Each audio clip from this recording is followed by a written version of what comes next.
Students, आज की जो हमारी क्लास है वो सी लैंग्वेज के डाटा टाइप्स के बारे में है कि सी लैंग्वेज में कितने प्रकार के डाटा टाइप्स होते हैं।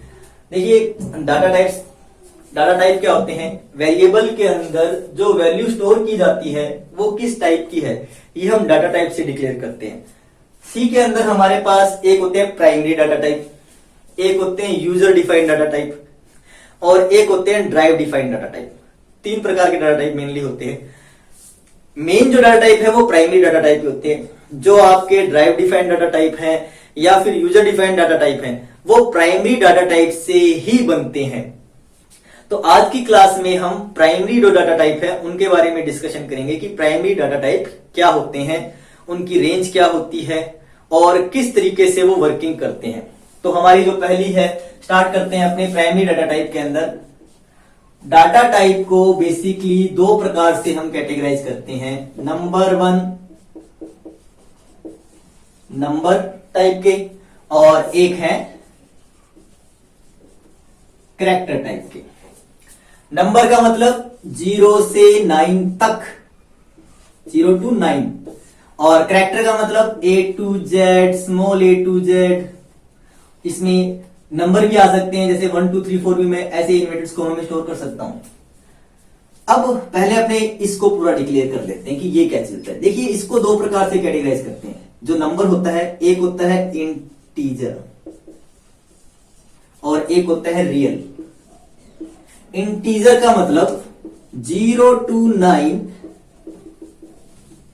विदाउट पॉइंट, और रियल का मतलब 0 to 9 विद पॉइंट, मतलब पॉइंट वाली वैल्यू को रियल नंबर्स कहा जाता है। अब हम बात करते हैं पहले इंटीजर की। देखिए, इंटीजर की अपने बात करें तो आगे इसको कैटेगराइज किया जाता है शॉर्ट इंट, इंट और लॉन्ग इंट, जिसको नॉर्मली लॉन्ग भी कहा जाता है। और अगर अपने रियल को कैटेगराइज करें तो इसके अंदर फ्लॉट, डबल और लॉन्ग डबल, ये टाइप्स होते हैं इसके। अब हम डिस्कशन करते हैं कि ये क्या है। जब 0 to 9 मेरे पास इंटीजर में स्टोर हो रहा है तो उसको आगे और कैटेगराइज करने की जरूरत क्या पड़ी। देखिए, इनको जो ये कैटेगराइजेशन किया गया है ये इनकी स्टोरेज के हिसाब से किया गया है। शॉर्ट इंट है, ये कंप्यूटर की मेमोरी में 1 बाइट की जगह लेता है, 1 बाइट की। 1 बाइट मतलब 2 की पावर, 1 बाइट मतलब 8 बिट, 8 बिट स्टोर करता है ये केवल। और इसका मतलब है 2 की पावर 8, ये इसकी रेंज होती है, मतलब इतनी चीजें स्टोर कर सकता है। अब रेंज मतलब 2 की पावर 8 256, ये 256 वैल्यू को स्टोर कर सकता है। इसी तरीके से ये होता है 2 बाइट का। अब ये 2 बाइट का है तो ये 16 बिट हो गया, और इसकी जो रेंज होगी वो होगी 2 की पावर 16, जो होती है 65,536। यानी इतनी वैल्यू को इंटीजर स्टोर कर सकते हैं, इससे ज्यादा वैल्यू स्टोर नहीं कर सकता ये। लॉन्ग की अगर अपनी बात करते हैं, अगर मुझे इससे भी ज्यादा बड़ी वैल्यू को स्टोर करना है तो ये 4 बाइट का है, और ये 4 बाइट है मतलब 32 बिट, रेंज होगी 2 की पावर 32। ठीक है, बहुत ज्यादा रेंज आ जाएगी। अब इनका यूज क्या होता है ये देखिए, अगर मुझे पता है जो मेरी कैलकुलेशन है वो छोटी सी है, 100-200 तक नंबर आने हैं उसमें, तो आप शॉर्ट इंट लीजिए, कंप्यूटर की मेमोरी बचेगी। ठीक है, क्योंकि एक ही प्रोग्राम को हम बहुत बार चलाते हैं और वो एक बाइट का फर्क भी उसमें काफी पड़ जाता है। अगर आप एक बहुत बड़ा सॉफ्टवेयर बना रहे हो, कोई प्रोग्राम कर रहे हो, उसके अंदर मेरी छोटी सी कैलकुलेशन के लिए भी अगर मैं लॉन्ग को यूज कर लेता हूं, मुझे पता है कि नंबर 100 से ऊपर जाना ही नहीं है मेरी इसकी कैलकुलेशन, तो भी मैं उसमें लॉन्ग यूज कर रहा हूं, तो यानी मैं अपने 3 बाइट को वेस्ट कर रहा हूं हर बार। इससे अच्छा मैं शॉर्ट इंट लूं तो कंप्यूटर की मेमोरी बचेगी, थोड़ी स्पीड भी इंक्रीज रहेगी। ठीक है, माइनर सा इफेक्ट पड़ता है, तो शॉर्ट इंट होता है। अगर मैं जानता हूं कि मेरी रेंज थोड़ी ज्यादा तक जा सकती है तो मैं इंटीजर ले लूंगा, और मुझे पता है कि करोड़ों तक वैल्यू जा रही है तब मैं लॉन्ग इंट लूंगा। इसी तरीके से जो फ्लोट है ये 4 बाइट लेता है। ठीक है, 4 बाइट मतलब 32 बिट। अब ये पॉइंट में वैल्यू स्टोर कर सकता है, तो ये 6 डिजिट को पॉइंट के बाद स्टोर कर सकता है। ठीक है, डबल होता है ये 8 बाइट का है, तो मतलब 64 बिट का होता है, और लॉन्ग डबल 10 बाइट का है, मतलब 80 बिट का होता है। इन्हीं के हिसाब से इनकी रेंज होती है। इसमें पॉइंट के बाद 6 डिजिट आ सकती है, इसमें 15 आ सकती है, इसमें 12 आ सकती है, 15 आ सकती है, यानी इनकी अलग अलग रेंज होती है और ये बहुत ज्यादा वैल्यू स्टोर करके रख सकते हैं। अब हमने बात करते हैं इन सबको भी आगे कैटेगराइज किया जाता है साइन और अनसाइन में। साइन और अनसाइन के बारे में बात करें, जैसे पहले अपने क्या करते हैं, इसको इरेज कर लेते हैं और साइन और अनसाइन के बारे में डिस्कस करते हैं कि साइन अनसाइन क्या होता है। देखिए, हमने बात किया कि शॉर्ट इंट के हिसाब से करते हैं अपनी। मैंने एक शॉर्ट इंट लिया, ये 2 प्रकार का है, एक है साइन, एक है अनसाइन। ठीक है, इसी तरीके से इंटीजर भी साइन अनसाइन होता है, लॉन्ग भी साइन अनसाइन होता है, फ्लोट भी साइन अनसाइन होता है, डबल लॉन्ग डबल ये सारे साइन अनसाइन होते हैं। कैसे वैल्यू स्टोर करते हैं, देखिए साइन का मतलब जिसके अंदर प्लस और माइनस दोनों टाइप की वैल्यू रहती है। अनसाइन का मतलब अगर आप किसी डिजिट में कोई सिंबल नहीं लगाते प्लस माइनस, तो मतलब वो पॉजिटिव वैल्यू ही होती है, तो ये पॉजिटिव वैल्यू स्टोर करता है केवल। मुझे पता है कि इंटीजर 1 बाइट इसका लेता है और इसमें 256 वैल्यू स्टोर हो सकती है टोटल, 2 की पावर 8 256। तो अगर अनसाइन टाइप का आपने लिया है तो ये 0 से लेकर 255 तक स्टोर कर सकता होगी 256 वैल्यू। लेकिन अगर मैंने साइन टाइप का लिया है, बाय डिफॉल्ट अगर मैं एक शॉर्ट इंट लेता हूं या इंट लेता हूं या लॉन्ग लेता हूं, तो वो साइन प्रकार का होता है, मतलब उसमें पॉजिटिव और नेगेटिव दोनों प्रकार की वैल्यू स्टोर की जा सकती है। तो अगर मैं इसको साइन टाइप का लेता हूं, तो ये पॉजिटिव के अंदर 127 पॉजिटिव तक, ठीक है, 0 to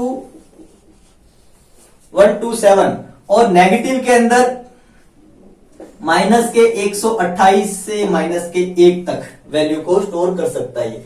मतलब इसमें इसकी आधी वैल्यू होगी, आधी पॉजिटिव होगी, आधी नेगेटिव होगी, ये इस तरीके से वैल्यू स्टोर करता है। तो यानी जो हमने डाटा टाइप किए ये सारे आगे बढ़ के और कन्वर्ट हो जाते हैं, मतलब दुगने हो गए इसके। इसी तरीके से अगर मैं इंटीजर की बात करूं, साइन अनसाइन होगा, इसमें जो साइन होगा वो 32,867 पॉजिटिव में और 32,768 नेगेटिव में वैल्यू स्टोर कर सकता है, और जो अनसाइन होगा वो ये रेंज है 0 से 65,535 तक। तो इस प्रकार इन सबकी रेंज और अनसाइन जो हमने शॉर्ट एंड किया, इसमें जब अपने कोई कैलकुलेशन करते हैं ना, तो वैल्यू कैसे इनमें स्टोर होती है वो देखिए। जैसे मान लो मैंने एक शॉर्ट इंट ले रखा है और उसमें ए के अंदर डाल रखा है 126, ये एक शॉर्ट है, शॉर्ट इंट है, 126 है। अगर मैं a इक्वल a प्लस 1 करता हूं तो ये क्या बन जाएगा, लेकिन इसके बाद फिर अगर मैं a इक्वल a प्लस 1 करूंगा ना इसमें, तब इसकी रेंज तो है ही नहीं कि ये 128 स्टोर कर ही नहीं सकता पॉजिटिव का। तो इसमें क्या होता है, ये उसके बाद एक सर्किल में वैल्यू घूमती है इसकी, मतलब इसके बाद इसकी वैल्यू हो जाएगी माइनस का 128, उसके बाद फिर आप a इक्वल a प्लस 1 करोगे तो माइनस का 127। इस तरीके से इसकी वैल्यू चलती रहेगी और आप प्लस करते रहोगे तो वापस 0 पे पहुंच जाएगा, फिर वापस घूमेगा। तो यानी इसकी जो वैल्यू होती है वो इस तरीके से बढ़ती है, 0 से बढ़ाते जाएंगे अपने, प्लस प्लस प्लस करते जाएंगे तो 127 तक। उसके बाद भी अगर आप प्लस प्लस कर रहे हो तो माइनस के 128, और इसके बाद अपने प्लस करते जाएंगे तो ये माइनस के 1 से होता हुआ यहां खत्म हो जाता है। मतलब इसकी वैल्यू जो इंक्रीज होती है वो इस सर्किल के हिसाब से चलती है, तो हमारा रिजल्ट ऑटोमेटिकली गलत आता है। यानी आपने शॉर्ट इंट ले रखा है 126 के बाद आपने +3 कर दिया एक साथ, तो +3 करने पर 129 नहीं बनेगा वो, तो +3 करने पर वो क्या बनेगा 127 माइनस का। इस तरीके से इसकी वैल्यू चलती है।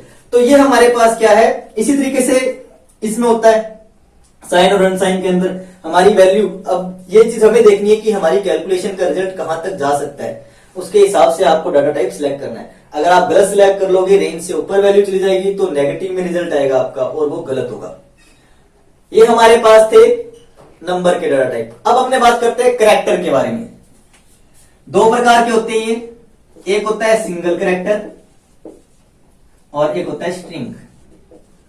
देखिए अगर अपने बात करें सिंगल कैरेक्टर की, तो सिंगल कैरेक्टर का मतलब single alphabet X E B D कुछ भी, और स्ट्रिंग का मतलब कोई एक नेम, जैसे मैंने अपना नाम लिख दिया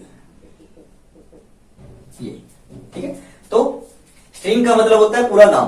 तो करैक्टर डाटा टाइप में जो सिंगल करैक्टर है ये 1 बाइट की जगह लेता है कंप्यूटर की मेमोरी के अंदर, यानी एक करैक्टर 1 बाइट की जगह लेगा डाटा को स्टोर करने के लिए। और अगर मेरे पास स्ट्रिंग है तो उसी के हिसाब से, जैसे ये 6 अल्फाबेट का है तो ये 6 बाइट की लेगा। अगर मैंने इसके अंदर कोई और नाम लगा दिया